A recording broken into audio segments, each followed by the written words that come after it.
Letizia 1. In Italia oggi essere una donna senza figli, oggi, ieri ancora di più, ma mentre non dovrebbe forse essere un tema, lo è perché di fatto ti senti una freak. Freak, lunatica, credo abbia più o meno lo stesso significato, un po' traslato nel contemporaneo, si potrebbe dire così. E sei freak perché non hai una dimensione, no? Una famiglia, soprattutto è una questione di famiglia e ovviamente la famiglia si fa quando ci sono dei figli. Magari non hai un compagno fisso, magari non hai la scansione della giornata che è che ti devi alzare alle 7 perché devi mandare i bambini a fare la colazione, poi devi portarli a scuola, poi devi andare a riprenderli. È una parte della giornata che per te non esiste, una parte della giornata in cui se hai un lavoro fisso vai a fare il tuo lavoro fisso. Dopo hai tutto un mondo di possibilità che una donna sposata e con figli potrebbe avere, ha in certi casi, ma spesso non ha. Si crea così, secondo me, una donna non inquadrabile, che probabilmente in Italia è ancora meno inquadrabile. Non c'è quasi humus per una donna senza figli, non ci sono territori da esplorare e quindi è una battaglia continua, costante, ogni giorno devi non proprio lottare perché comunque cominciamo ad essere diverse, però ti devi ridefinire in qualche maniera, ti devi ridefinire che cosa sei se non sei una mamma, che cosa sei se non sei una moglie. Devi essere qualcosa di molto forte e molto autosufficiente, altrimenti non è facile. A parte che non sempre è una scelta quella di non maternità, ovviamente, quindi ci sono casi in cui lo è. A me piace sempre pensare, penso che in realtà non sia quasi mai una scelta, sia una cosa che ti capita, lo capisci dopo che è stata una scelta probabilmente, a ritroso guardi e hai detto quella scelta non l'ho fatta, quell'altra non l'ho fatta e quindi è diventata la scelta di non avere una famiglia. Per quello che una donna si deve ridefinire, perché è talmente segnata la strada della famiglia e dei figli. Magari le donne sposate o con figli adesso mi odieranno, ma sembra molto molto più facile, sembra molto più meno complicato con se stessi. Cioè ti devi ridefinire davvero se non hai figli e se non hai una famiglia, devi averci qualcosa di forte da fare, da portare avanti, da essere, perché non sei, specialmente in Italia, non sei una mamma e non sei una moglie. Rilevo tante differenze, veramente una differenza fondamentale che è il ruolo della famiglia in Italia, che non è soltanto la famiglia, quella dei genitori e dei figli, ma è come sappiamo tutti un concetto vasto di famiglia che è sempre presente in qualsiasi campo, diciamo. Mentre invece, vabbè sì, nel mio caso incontri poi persone che fanno il tuo stesso lavoro, soprattutto all'estero, che si devono in qualche maniera ridefinire giornalmente e quindi è più semplice e trovi più persone come te. Dico in Italia perché in Italia non c'è tra l'altro la possibilità, sempre i soliti discorsi, non ci sono i soldi, non ci sono le istituzioni che ti aiutano, non ci sono, è secondario, si lotta per la famiglia, si lotta perché la famiglia possa avere più possibilità, quindi si lotta per il matrimonio gay, non si lotta mai per le donne senza figli, diciamo, non si lotta mai per questa strana, anche pericolosa, poi vabbè parliamo delle streghe, parliamo di tutto, quello che c'è intorno, la letteratura che c'è intorno è vastissima e comincia dalla notte dei tempi, quindi ovviamente in un paese diciamo dalle tradizioni solide come l'Italia è ancora più difficile scardinarle e fare qualcosa di nuovo, ma è una cosa normalissima se vedi il contesto italiano, insomma. Allora, la mia famiglia è una famiglia tradizionale che proprio in questo suo essere tradizionale mi ha indicato quello da non fare probabilmente, io penso così, cioè è stata anche una reazione la mia ovviamente di ridefinizione, cioè non vuoi essere quella cosa lì, che poi non era neanche troppo sbagliata, però te nasci con delle pulsioni e quelle pulsioni erano di staccarsi un po' da questo modello. Io poi ho una sorella che invece pur nelle differenze ha rifatto una famiglia tradizionale, diciamo, con addirittura 3 figli, noi eravamo 2. Quindi sì, per me è stato un distacco grosso dal solco familiare, ma nessuno mi ha mai chiesto niente, questo devo dire Devo ringraziare i miei genitori, nessuno mi ha mai forzato a niente, non hanno mai messo il naso nelle mie scelte. Nel caso di, sì, ho avuto ovviamente come tutte uomini che volevano fare una famiglia, ma mai in maniera pressante, anche perché io mi svicolo anche dalle situazioni di legame, devo dire che oltre a svicolare dalle situazioni di legame, nel senso di relazione col figlio, con qualcosa che crei te e che è in carne ed ossa, che poi va lontano, svicolo anche dalle situazioni di troppo, come si può dire, di legame duraturo, diciamo, ma non è svicolo, non l'ho fatto finora. Allora, c'è una tradizione di donne che possiamo dire libere, poi anche il concetto di libertà non è che non fare figli ti porta alla libertà, sei anche, come si diceva prima, anche forse è più complicato, quindi sei anche meno libera di fare le tue scelte, devi sempre in qualche maniera giustificarle o essere talmente forte della non giustificazione delle tue scelte che ti può costare molto. Quindi questa tradizione che io vedo nella musica, soprattutto della musica americana, afroamericana, che è quella che più, insomma, alla quale sono più vicina, però mi viene in mente anche Monteverdi, cioè c'è questa donna che non si vede né come madre, che non si vede madre, che si vede generatrice di qualcosa che può anche non essere un'altra vita, o che magari è un'altra vita, però una vita culturale, una vita artistica, una creazione d'altro tipo, c'è sempre stata e sempre ci sarà, mi viene da dire, ed è sempre stata guardata, ammirata e ammirata mi è venuto automatico, ma secondo me molto spesso è una cosa che è strana, che è diversa, che è distante, ma che vedi come una cosa che ti intimorisce nel senso etimologico, cioè che ti attira anche. Quindi queste donne hanno fatto nei secoli delle musiche bellissime, hanno scritto poesie bellissime. Vedo tanta musica possibile per Lunadigas. Molte Lunadigas nel tempo sono state musiciste, artiste, musiciste. Ci sono delle musiciste degli anni 20, Ma Rainey e Alberta Hunter, che hanno portato alla ribalta nei loro dischi, incidevano dei dischi, Blues Women, hanno portato alla ribalta questo concetto, questo personaggio della donna forte, assertiva, che non ha bisogno di uomini ma che se li prende quando vuole e che senz'altro non è dipendente da niente e da nessuno e sicuramente non fa figli. Loro sono le donne, le poetesse che mi sono venute in mente per prima, ma c'è una tradizione di poetesse, di musiciste, di cantanti molto spesso che trasmettono questa forza, questa individualità, questa singolarità che le distacca dalle altre donne, dalla concezione di no. Ma ci sono anche tanti artisti che sono mamme, io non voglio mettere in due piatti della bilancia diversi. Fatto sta che molte donne che hanno deciso di non fare figli, di non avere legame, molto spesso sono delle artiste, o sono delle persone che vogliono creare qualcosa di alternativo, come dicevo prima. Altre musiche, pensavo anche a Monteverdi, all'idea del solo, no? Che quando la voce sola si stacca dalla polifonia, anche questo è un concetto di singolarità espressa con forza, e anche questo, a parte tutta la questione delle voci femminili e maschili in ambito barocco, insomma anche questo mi sembra una possibilità, un solismo possibile per illustrare questa idea delle Lunatigas. Ma poi ci sono tante cantanti, mi viene in mente il jazz perché è il bacino da cui pesco più volentieri, ma insomma anche tante, o le rocker degli anni 60, Janis Joplin, mi sembrano tutte delle Lunatigas, delle gran Lunatigas.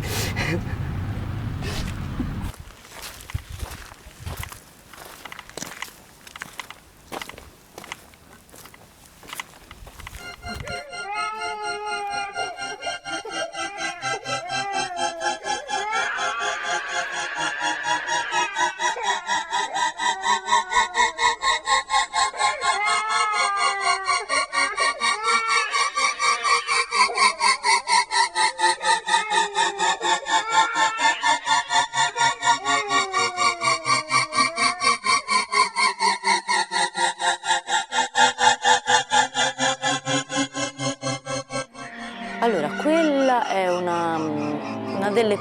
dei miei primi lavori, io credo che sia del 2003-2002, primi lavori video-audio,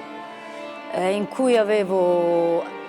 mi sembra che partecipavo a un concorso Video Minuto a Prato, avevo fatto un processamento allo Stabat Mater di Pergolesi audio e avevo creato, mi era venuta questa idea, siccome era una specie di fader che faceva come realmente fanno le orecchie quando le tappi, questo era questo effetto elettronico sullo Stabat Mater, che in realtà non avevo fatto io ma uno con cui collaboravo, Lorenzo Brusci. L'idea era quella di restituire col suono e con l'immagine questo gesto qui che ognuno può fare e sente interno, esterno, per cui una sensazione forte da un punto di vista che tutti possono provare facendo così. In più ci avevo messo sopra quest'idea del pianto del bambino, che quindi se anche lo chiudi o lo apri lo senti comunque lo stesso, per cui mi ero fatto tutto un film su quest'idea. In realtà il processamento applicato allo Stabat Mater di Pergolesi, io faccio così e il pianto del bambino è mixato sopra ma non segue lo stesso processamento, per cui mentre te vuoi chiudere e aprire, lui comunque esiste sopra. Questa era un po' l'idea. Poi vabbè, Stabat Basta era un giochetto linguistico e in qualche modo, e lì insomma, non è che avessi l'orologio biologico urlante, però comunque mi era venuto. In realtà non è che proprio l'ho pensato, era più un'idea formale che poi è diventata anche un'idea semantica. Secondo me chi fa delle scelte un po' radicali come faccio io nell'arte e anche nei modi di vita, viene automaticamente tolto dall'idea, va bene, quello può fare la famiglia, quello può fare i figli, per cui me lo chiedono, ma non in questo modo quando li fai figli, oppure forse non me lo chiedono proprio, ecco, non me lo chiedono. Questa è la verità. Rifacendo il percorso penso che è come se sapessero già la risposta. In realtà poi non è così. Sai, quello dipende sempre dagli ambienti, da che livello di formalità c'è in quel salotto. Io poi sono una persona abbastanza aperta che forza anche un po' le situazioni e che entra dentro a degli argomenti che possono anche essere tabù, oppure per cui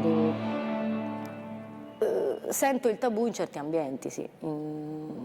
che poi di solito sono ambienti che hanno anche altri tabù, insomma, non proprio precipuamente quello. Dicevi a i nipoti hai messo subito davanti. Sì, perché secondo me il rapporto con i bambini è abbastanza, cioè io mi sento abbastanza non soddisfatta, o non voglio dire che essere zia è uguale a essere madre, guai, però mi piacciono tanti bambini, non è che non mi piacciono, non è che ho deciso di non farli perché non sento un desiderio e non ho neanche deciso di non farli. Non penso che si debba decidere se farli o non farli, penso che bisogna anche sentirsi nel momento. Il fatto che bisognerebbe deciderli mi sembra un po' uno snaturare, non ho nemmeno paura di avere rimpianti quando poi non si può più farli, perché penso anche, non è che sono ossessionata dai legami di sangue. La mia battuta tipica, poi me ne compro uno, poi magari però mi dispiacerà, questo io non lo posso sapere, ma per come ho vissuto finora penso che non sono una tipa che rimpiange troppo, ecco. Spero di non rimpiangere, che questa. In realtà è tutto molto mio, io non ho riferimenti, anzi direi che mancano ancora, di nuovo, se devo fare un'analisi sociologico-politica, mancano riferimenti di donne, mi mancano a me, probabilmente ce ne sono, anche vicini, dico di donne quotidiane, con cui condividere queste cose. Io condivido molto questo tipo di ragionamenti con le mie amiche che hanno figli, ad esempio, perché non vedo una grossa, almeno nelle mie amiche o molte persone che conosco, non vedo troppo questa divisione realmente poi nelle cose. Ovviamente sono divisioni pratiche nella vita, io posso farmi gli aperitivi che voglio e loro hanno il bambino, la mattina io posso dormire e posso fare le 5 di mattina a sveglia. Sono proprio differenze pratiche di abitudini di vita. Poi in realtà quello che si pensa, io lo so che per avere un figlio bisogna sacrificare delle cose e averne delle altre. Per ora, e credo per sempre, non ho voluto sacrificare certe cose per delle altre. Io continuamente esprimo idee, sono una puericultrice. No. Cerco di ascoltare sempre, poi io le capisco anche le mie amiche che diventano isteriche, che c'è il momento che scoppiano, penso anche che io giudico un sacco e penso che è facile giudicare quando appunto vai a letto all'ora che vuoi, ti alzi la mattina quando vuoi, non hai da portare a scuola, non c'hai tutta la vita organizzata, però quello è anche credo sia un'indole che puoi riconoscere anche in altri tipi di legame, la coppia, la famiglia intesa come i propri genitori, per cui insomma sono nuclei che ti danno tanto ma che ti legano anche o ti costringono a delle modalità che io non rifiuto, le amo, ma so che non le posso, cioè, per ora penso e ho saputo che non le posso seguire per lungo tempo, o che non le posso avere come unica forma. E ovviamente un bambino lo devi avere e quello poi rimane lì, per cui non è non è che è passibile di cambiamento veloce, ecco, una cosa come quella.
Scelte non convenzionali della donna, e per questo tutta la teoria delle ingrate, che poi è una teoria che è nella letteratura, da Cervantes a von Kleist, cioè la ninfa, l'amazzone, insomma, la tipologia di donna che non cede all'amore, l'opposto dello stil nuovo, no? Che ti devi corrispondere per forza, no, e quindi non corrispondo. Non penso di essere una metà che va riempita con quell'altra metà, oppure di essere un quinto che va riempito con 3 figlioli, cioè questo essere un po' più, guardarsi dentro un po' più come individui è una cosa che io sento fin da quando veramente ho l'età della ragione, per cui la forza credo sia dell'individuo, indipendentemente maschio o femmina. Io credo di essere un po' così, nel bene e nel male, che comunque poi si sa, sono personaggi un po' sovraesposti e per questo poi si dice l'artista. Cioè, in realtà è anche molto faticoso a volte essere sempre un pochino fuori dagli schemi, c'è tanta solitudine a volte, però per ora io non sono riuscita a fare dei compromessi. Non a caso ho detto che ho i nipoti, perché comunque io lo sento molto questo trasferimento anche di conoscenza, di indole, di emozioni anche verso i miei nipoti, devo dire. Cioè, forse è buffo perché uno... Credo che ci siano altre forme d'amore che non quelle convenzionali, e io questo l'ho sempre creduto, anche nei rapporti tra uomo e donna e donna, uomo e uomo. Per cui penso anche che sia possibile avere un tipo di rapporto non convenzionale con la generazione dopo, e quindi puoi lasciare delle cose, forse anche perché appunto faccio questo lavoro, e allora magari pensi che puoi lasciare delle cose, anche se ti hanno visto 5 persone, magari a quelle 5 persone gli lasci delle cose. Quindi ci sono varie forme di lasciare delle eredità, secondo me, non soltanto quella del sangue credo, poi sono tutte cose che non è che penso tanto, per cui però mi piace ragionarne.